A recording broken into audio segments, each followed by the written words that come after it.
மெயினாக நீங்கள் தெரிந்து கொள்ள வேண்டியது என்னன்னா,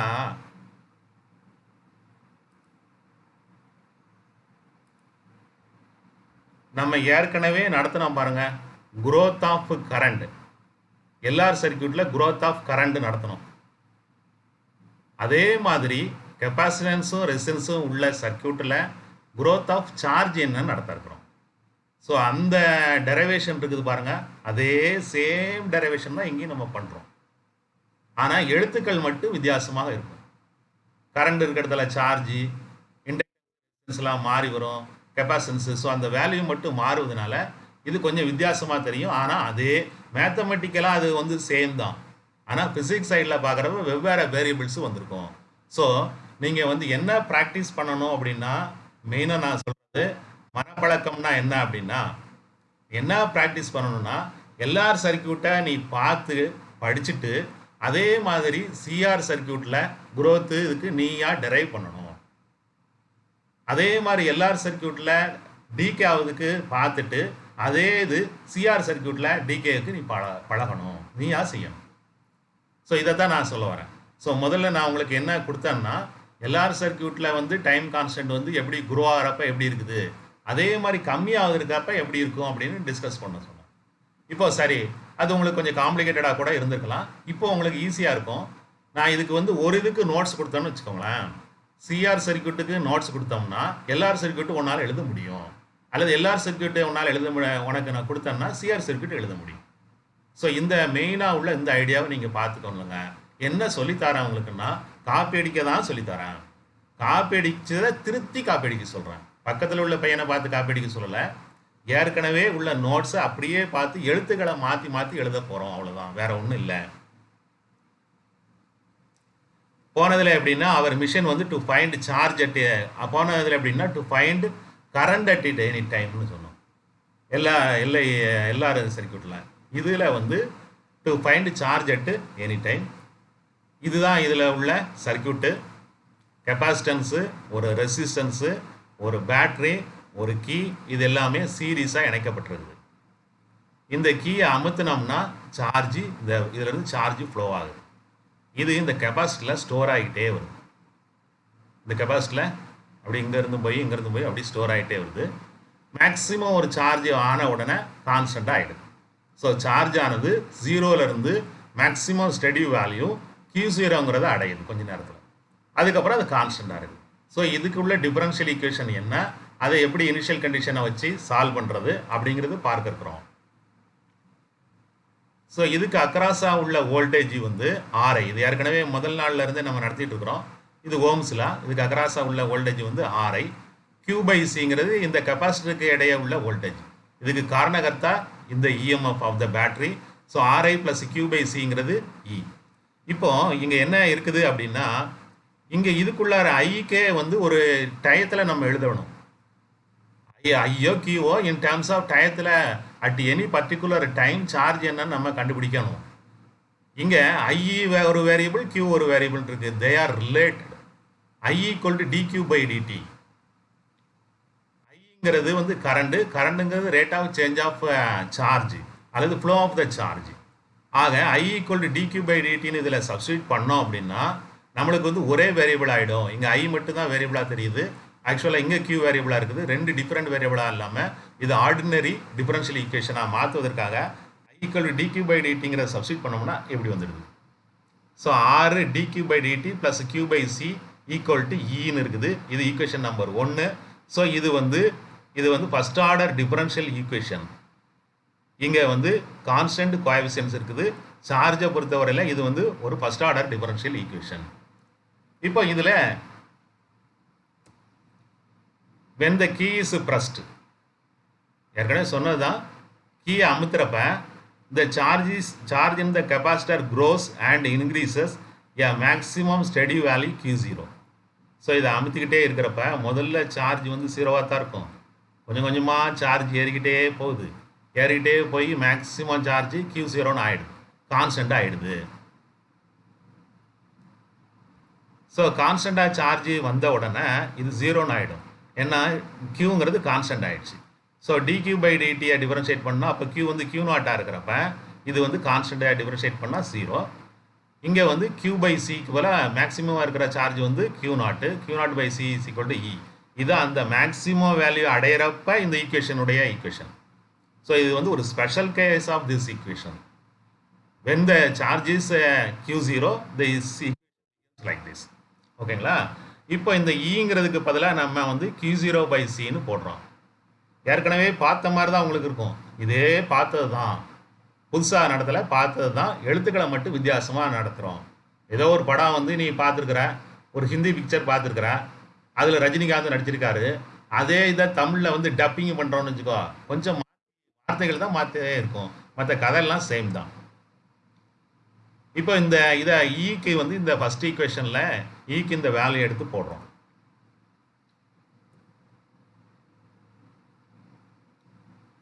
இப்போ now ஈக்குவேஷன் 1 becomes, ஒன்றாவது ஈக்குவேஷன் எப்படி வரும் அப்படின்னா, இந்த ஈக்கு பதிலாக q0 பை சின்னு போடுறோம். வேற ஒன்றும் இல்லை, இதை அப்படியே காப்பி பண்ணியிருக்கிறோம், q0 பை சின்னு போட்டுக்கிறோம். அதுக்கு அடுத்தது இதை இங்கே கொண்டாந்துக்கிடுவோமே, இங்கே கொண்டாந்தோன்னா இது அப்படியே இருக்குது, q பை சி அப்படியே இருக்குது, q0 பை சிங்கிறது மைனஸ் q0 பை சின்னு வருது. ஸோ அதை இங்கே எடுத்துகிட்டு வந்துருக்கோம். இனிமேல் வேணால் மொத்தமாக அங்கே எடுத்துகிட்டு போயிடுவோம். ஸோ dq பை டிடிங்கிறது இந்த இது ப்ளஸ் அங்கே போனால் minus q by q0, R இங்கே வகுத்தில் வரும், ஆர்சிங்கிறது கீழே இருக்குது. ஓகே, நம்மளுடைய எய்ம் என்னென்னா, ரெண்டு வேரியபிள் இப்போ இருக்குது. முதல்ல இதில் டைமே தெரியாமல் இருந்துச்சு. இப்போ டைம் மாற எப்படி சார்ஜ் மாறுதுங்கிறத இந்த டிஃபரன்ஷியல் ஈக்குவேஷன் சொல்லுகிறது. ஸோ இன்டகிரேட் பண்ணணும் அப்படின்னா, ஒரு பக்கம் ஒரு வேரியபிள் q எல்லாம் வர்ற மாதிரியும், இன்னொரு பக்கம் t எல்லாம் வர்ற மாதிரியும், கான்ஸ்டன்ட் வேணால் ஒரு பக்கமாக தள்ளிட்டு போயிட்டு அதுக்கப்புறம் இன்டகிரேட் பண்ணுறோம். ஸோ செப்பரேட்டிங் த வேரியபிள்ஸ், டிஃபரன்ஷியல் ஈக்குவேஷனில் உள்ள அந்த இண்டிபெண்டன்ட் அண்ட் டிபெண்டன்ட் வேரியபிள்ஸை தனித்தனியாக பிரிக்கிறோம். dq by q minus q0. So இந்த q minus q0ங்கிறது dqக்கு கீழே வருது, மைனஸ் dt வந்து மேலே போகுது, மைனஸ் dt டிவைடட் பை ஆர்சின்னு இருக்குது. ஸோ இப்போ வந்து வேரியபிள்ஸை வந்து செப்பரேட் பண்ணியிருக்கிறோம். இதை இன்டகிரேட் பண்ணுறோம். Next step integrating on both sides. ரெண்டு பக்கமும் இன்டகிரல் போட்டிருக்கிறோம். இந்த மைனஸ் சைனை முன்னாடி கூட எடுத்து எழுதலாம். இங்கே q0ங்கிறது ஒரு கான்ஸ்டன்ட், ஏற்கனவே சொல்லியிருக்கிறோம். அதனால இப்படி எழுதலாம், இந்த மைனஸை முன்னாடி போட்டு எழுதியிருக்கிறோம், அது ஒன்றும் ப்ராப்ளம் இல்லை. இப்படி எழுதலாம்னு ஏற்கனவே சொல்லியிருக்கிறோம். என்னென்னா dq மைனஸ் dq0ன்னு வரும். q0ங்கிறது ஒரு கான்ஸ்டன்ட், அதை டிஃபரன்ஷியேட் பண்ணோம்னா 0. ஸோ dq0ங்கிறது இட் இஸ் 0. எக்ஸ்ட்ராவாக ஒரு 0வை கழிச்சிருக்கிறோம், அவ்வளோதான். இது என்னென்னா dx பை எக்ஸுங்கிற ஃபார்முலாவில் வரும். லாகரதம் ஆஃப் திஸ் ஒன்று எழுத முடியும், அதுக்காக இந்த வடிவில் கொண்டு வந்திருக்கிறோம். ஸோ நெக்ஸ்ட் பேஜ் போகிறோம். அதே தான் இங்கே எடுத்து எழுதியிருக்கிறோம். dq minus q0 divided by q minus q0 equal to minus integral dt by rcன்னு இருக்குது. இது ஏற்கனவே தம்பி ஒரு பையன் சொன்னாது. dx by xஐ இன்டகிரேட் பண்ணோம்னா நம்மளுக்கு log x வரும். இது ஏற்கனவே ஒரு 2 தடவை சொல்லிட்டோம் நம்ம. ஸோ இங்கே என்ன வரும், log of q minus q0ன்னு வரும் இன்டகிரேட் பண்ணுறப்ப. இங்கே minus 1 by RC, dt integrate பண்ணோம்னா டீன்னு வரும். ஒரு கான்ஸ்டன்ட் ஆஃப் இன்டகிரேஷன் எக்ஸ்ட்ராவா தேவையில்லாமல் ஆட் ஆகும்.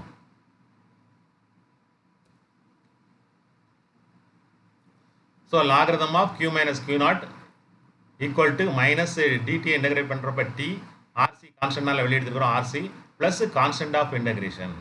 இவர் தான் ப்ராப்ளமேட்டிக்காக உள்ள ஃபிகரு. இதை எவாலுவேட் பண்ணணும்னா நம்ம என்னென்னா இனிஷியல் கண்டிஷனை பயன்படுத்த வேண்டும். அதுக்கு அவசரப்பட வேண்டாம்.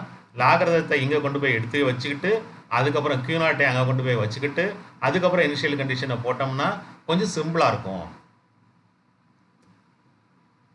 ஏங்கிறது கான்ஸ்டன்ட் ஆஃப் இன்டகிரேஷன். இன்டகிரேட் பண்ணுறப்ப இங்கே ஒரு கான்ஸ்டன்ட், இங்கே ஒரு கான்ஸ்டன்ட் வரும். அது ரெண்டு வெவ்வேறு கான்ஸ்டன்ட்டாக இருக்கலாம். அதை கழிக்கிறப்ப வந்து வேற ஒரு கான்ஸ்டன்ட் வரும். லாகரிதத்தை அங்கே எடுத்துகிட்டு போனோம்னா இ பவர்னு வரும். So q minus q0 equal to e power இந்த குவான்டிட்டி. இதே கூட நம்ம e power a into e power this ஒன்றுன்னு எழுதலாம். மைனஸ் q0 அங்கே கொண்டு போனால் ப்ளஸ் q0ன்னு வரும். இது அப்படியே எடுத்து எழுதியிருக்கிறோம். q மைனஸ் q0 அங்கே கொண்டு போயிருக்கிறோம் ப்ளஸ் q0.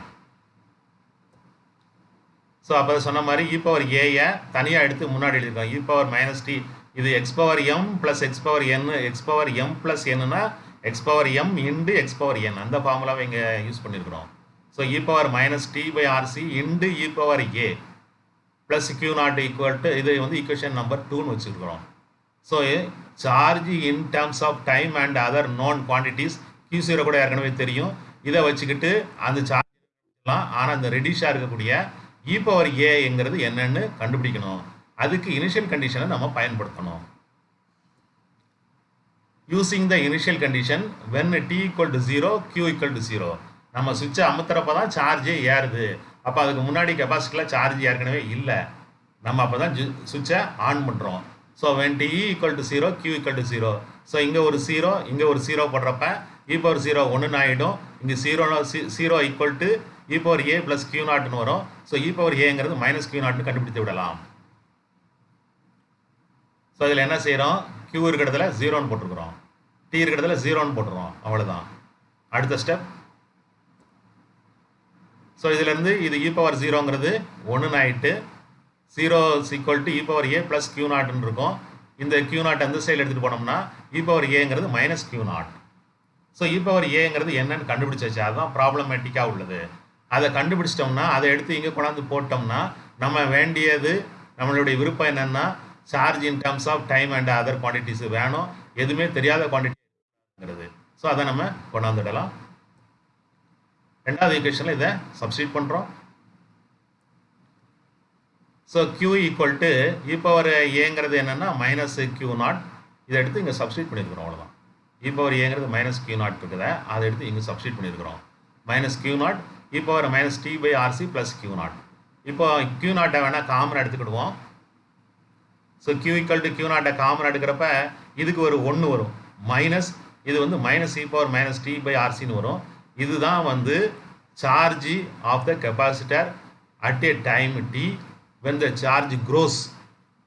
சார்ஜிங் சர்க்யூட்டில் டிஸ்சார்ஜிங் சர்க்யூட்டில் வேறு மாதிரி ஈக்குவேஷன் வரும். ஸோ டயத்தை ஒரு பர்டிகுலர் டயத்தில் அந்த கெப்பாசிட்டியில் என்ன சார்ஜ் இருக்கும் அப்படிங்கிறது தான் இது.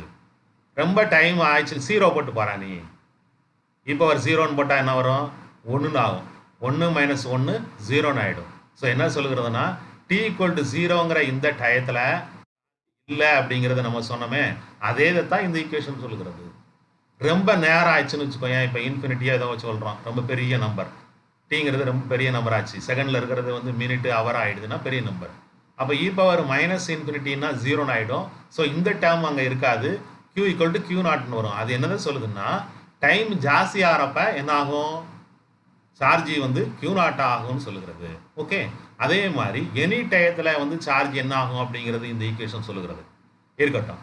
பர்டிகுலராக இந்த கோஎஃபிஷியன்ட் கீழே இருக்கிறதே ஆர்சின்னு இந்த கோஎஃபிஷியன்ட் இதனுடைய தலைகிழி டைம் வந்து ஆர்சியாக இருக்கிறப்ப என்ன சார்ஜாக இருக்கும், அது ஒரு ஸ்பெஷல் கேஸாக பார்க்குறோம். That time we call it as time constant. So time constant in CR growth circuit. இதுதான் நம்ம பார்த்த ஈக்குவேஷன். டி ஈக்குவல் டு 0ல என்ன இருக்குன்னு பேசிட்டோம். டி ஈக்குவல் டு இன்ஃபினிட்டியாக இருக்கிறப்ப என்ன ஆகும், இந்த டேர்ம் இல்லாமல் போயிடுங்கிறத டிஸ்கஸ் பண்ணோம். இப்போ இந்த கோஎஃபிஷியன்ட்டுடைய தலைகீழியாக இருக்கிறப்ப டைம் என்ன ஆகும்னு பார்ப்போம். வேற ஒன்றும் அடிபட்டு இ பவர் மைனஸ் 1 தான் ஆகும். Q0னா ஏற்கனவே சொல்லியிருக்கிறோம் ஈசின்னு. Q0 பை சி தான் வந்து ஈன்னு இருந்தது. ஸோ Q0ங்கிறது ஈசி, ஈங்கிறது இஎம் பேட்டரி, சிங்கிறது கெப்பாசிட்டன்ஸ் என்ன யூஸ் பண்ணியிருக்கிறோமோ அது. மற்றது எல்லாமே அந்த சர்க்யூட்டில் நம்ம கொடுத்துருக்குறோம். அதனால சார்ஜ் அட் எனி டைம் வந்து இந்த ஈக்குவேஷன் பேசி விடுகிறது. இந்த டீனுடைய கோஎஃபிஷியன்ட் என்ன இருக்குது, 1/RC. அதனுடைய தலைகிழி என்னன்னா மைனஸ் விட்டுரு, அதனுடைய தலைகிழி ஆர்சி. அப்படி ஆர்சியா இருக்கிறப்ப என்ன நடக்கும் அப்படின்னா இந்த ஆர்சிக்கு பேர் டைம் கான்ஸ்டன்ட் சொல்றோம். டீனுடைய கோஎஃபிஷியன்ட் தலைகளாக இருக்குது, அதுக்கு பேர் வைக்கிறோம், அதுக்கு டைம் கான்ஸ்டன்ட் பேர் வைக்கிறோம். அப்படி வைக்கிறப்ப என்ன ஆகும்னா அதில் பர்டிகுலர் டயத்தில் எவ்வளோ சார்ஜ் இருக்கும் அப்படிங்கிறத பார்க்குறோம். தட் பர்டிகுலர் டயத்தில் மேலே டீக்கு போல ஆர்சி போடுறோம், கீழே ஆர்சி போடுறோம். அடிபடுறப்ப இது இ பவர் மைனஸ் 1ன்னு வரும். இ பவர் மைனஸ் 1க்கு வேல்யூ 2.718 பவர் மைனஸ் 1. ஸோ இதெல்லாம் கால்குலேட்டரில் போட்டு பார்த்தீங்கன்னா 63% வரும். ஸோ ஏற்கனவே சொன்னதான் குரோத்தில் வந்து டைம் கான்ஸ்டன்ட்னா என்னன்னா உனக்கு இப்போ தான் தமிழில் சொல்கிறான். முதல்ல இங்கே என்ன சொல்லியிருக்கிறான், மேத்தமெட்டிக்ஸில் சொல்லியிருக்கிறான். அதனால உனக்கு அதில் அங்கே புரிவதற்கு கொஞ்சம் கஷ்டமாக இருக்கலாம். டீங்கிறது இந்த டைமாக இருக்கிறப்ப என்ன நடக்கும், அந்த பர்டிகுலர் டயத்தை டைம் கான்ஸ்டன்ட் சொல்லுவோம். ஸோ இந்த சார்ஜ் ஆனது இவ்வளோ சார்ஜுக்கு வரும். இதே இது இங்கிலீஷில் சொல்லணும் அப்படின்னா, the time constant RC of a CR circuit is the time taken by the circuit to grow its charge from 0 to 0.632 times the maximum steady value.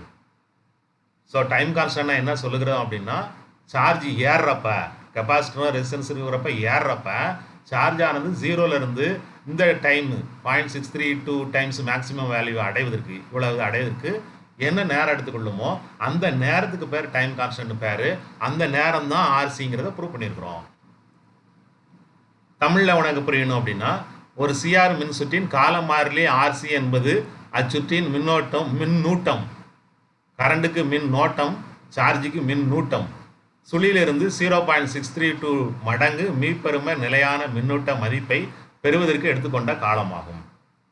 So இது எல்லாமே நான் வந்து எப்படி பண்ணியிருக்காங்கிறத உங்களுக்கு தெரிஞ்சுக்கணும். ஏற்கனவே நான் இப்போ டிஸ்கஸ் பண்ண பாரு, அதில் உள்ளது தான் எடுத்து இங்கே போட்டிருக்கிறேன். ஏற்கனவே இப்போ டிஸ்கஸ் பண்ணது தான் திரும்ப வந்து டிஸ்கஸ் பண்ணிட்டு இருக்கிறோம். எல்ஆர் சர்க்கியூட்டில் பண்ணதான் கியூஆர் சர்க்கியூட்டில் எழுத்துக்கள் மட்டும் மாறிக்கிட்டே இருக்கும். ஸோ ஒன்றை தரவாக புரிஞ்சுக்கிட்டேன்னா 4 இதை எழுதிக்கிடலாம். ஒன்றால் இப்போ அந்த கெப்பாசிட்டி இல்லை, அதனால் 2 தரவாக புரிஞ்சாலே 4 எழுத முடியும். அப்படி எனக்கு கெப்பாசிட்டி இல்லைன்னா 4ஐயும் தரவாக புரிஞ்சு தனித்தனியாக எழுதிக்கோ, அவ்வளோதான். அங்கே எழுதுனதே இங்கே திருப்பி எழுதியிருக்கோம். படம் மூலமாக இப்போ அதை எக்ஸ்பிளைன் பண்ணுறோம். அந்த டைம் கான்ஸ்டன்ட்டுங்கிற அந்த கான்செப்டை உனக்கு புரிந்து கொள்வதற்காக மேத்தமெட்டிக்ஸில் சொல்கிறோம், தமிழில் சொல்கிறோம், இங்கிலீஷில் சொல்கிறோம். அதே மாதிரி படம் போட்டும் காமிக்கிறோம் கிராஃபில்.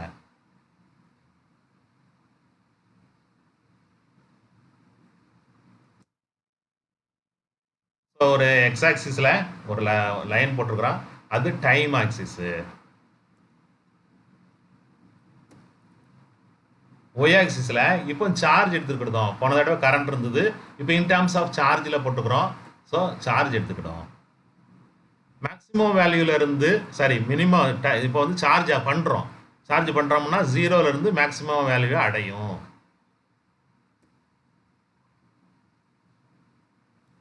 அந்த மேக்ஸிமம் வேல்யூவை தான் Q0ன்னு சொல்கிறோம். அதை தான் Q0ன்னு சொல்கிறோம். இதுதான் மேக்ஸிமம் சார்ஜ்.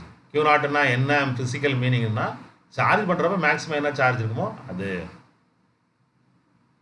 அதில் 63% Q0 பார்த்தீங்கன்னா, இது வந்து 100% Q0, 63% இதில் பாதி விட கொஞ்சம் தள்ளி இருக்கும். இந்த 63% Q0 இருக்குதே, அதை இந்த லைனில் அப்படியே வரைஞ்சிட்டு வா. அது இந்த கர்வை ஒரு இடத்துல கட் பண்ணும், அதுல இருந்து கீழே நோக்கி அப்படியே வா.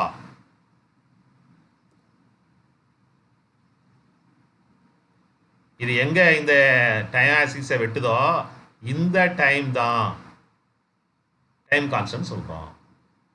ஸோ எத்தனை லாங்குவேஜில் சொல்லியிருக்கோம் பாரு, 4 லாங்குவேஜில் சொல்லியிருக்கிறோம்.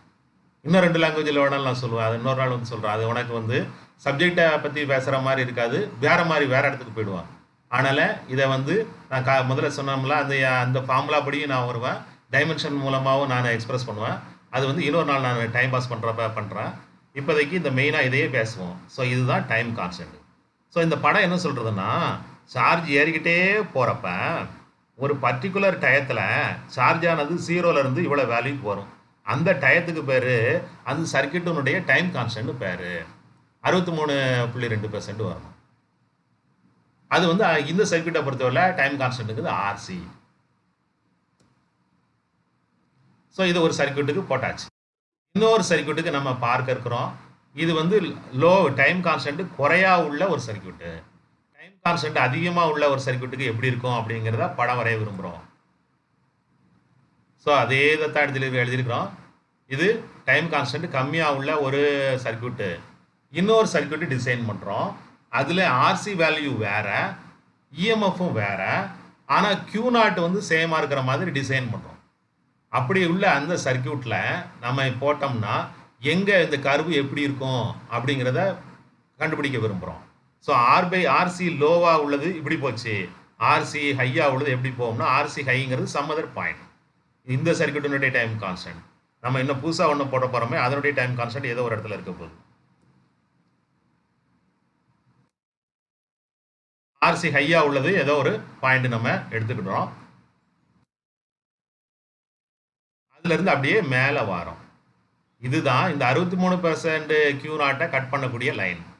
அப்போ நம்ம படம் போடணும்னா எப்படி போடணும்னா, இங்கே இந்த 0 வேல்யூலேருந்து இது வழியாக போயிட்டு அப்படியே இன்க்ரீஸ் ஆகி மேக்ஸிமம் சேம் தான், மேக்ஸிமம் போகணும். ஸோ இப்படி தான் அந்த ரெண்டாவது சர்க்கியூட்டு இப்படி தான் வந்து சார்ஜ் இன்க்ரீஸ் ஆகும்.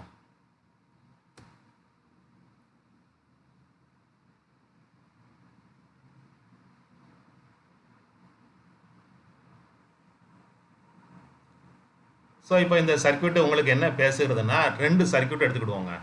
2 சர்க்கியூட்டினுடைய Q0 சேம் தான். ஆனால் ஆர்சி வேறு, அதாவது இஎம்எஃப் வேறு, ஆர்சியும் வேறு.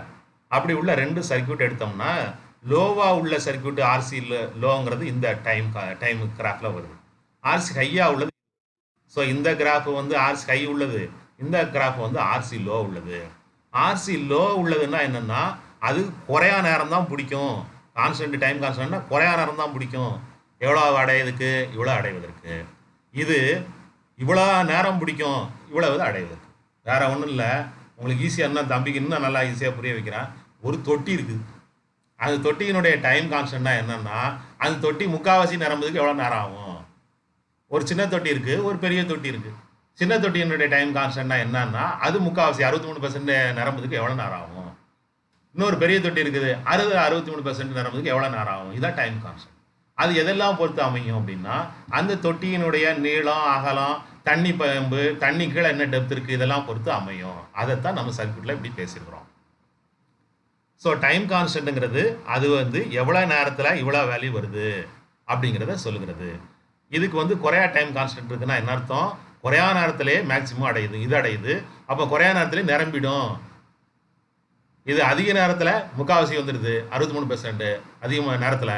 அப்போ முழுசாக நிரம்புறதுக்கு அதிக நேரம் ஆகும். பைப்பு வந்து சின்ன பைப்புன்னு வச்சுக்கோங்க, அல்லது டேங்க் வந்து பெரிய டேங்க்னு வச்சுக்கோங்க. ஸோ இதுதான் வந்து சார்ஜிங் ஆஃப் த சர்க்கியூட்டில் உள்ள விஷயங்கள்.